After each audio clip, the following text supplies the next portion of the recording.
Horas bersama Rutamanan lagi. Kali ini kita membicarakan tentang makhluk mitologi Batak yang bernama Naga Padohanyaji. Penampakannya opung ini bila nampak itu makhluk naga yang bertanduk 12 bercabang 44.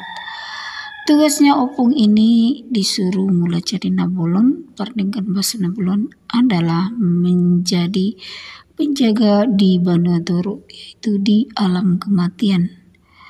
Opung inilah yang membawa tungkot Sisia Ulu tungkot ni mula jadi Nabolon, perdengkan bahasa Nabolon.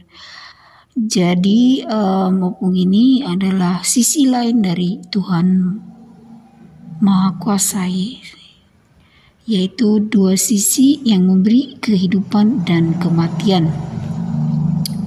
Nah, opung ini juga yang disebut opung Naga Padohanyaji ini juga yang bernama Tiang Nitano atau Pusu Nitano. Nah, opung inilah parjambar mudar.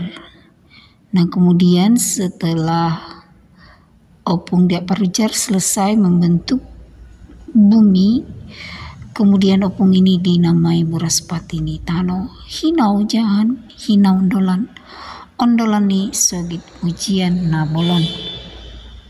Opung ini juga yang dinamai hati hapumpung sada-sada. Ketika pemilangan ari, pangruji-ruji hari, opung ini harus dilihat sebagai saat pumpung si sada-sada.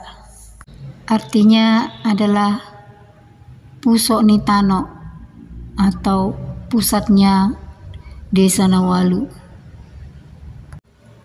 Opung ini warnanya merah.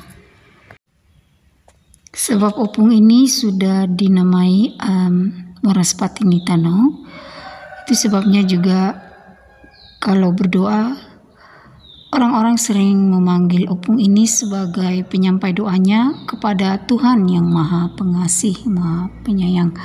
Dengan memanggil nama opung ini, Opung Buraspati Nitano, martinangi marbinegi mahamuno opung.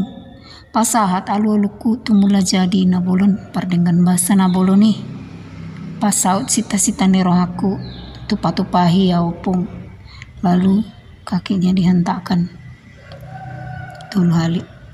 Mutima satabi manuturiau dihamuna akar raja nami saud be sita-sita nerohata dipasiat mula jadi Nabolon, pardengkan bahasa Naboloni pangirot tabe imatutu horas.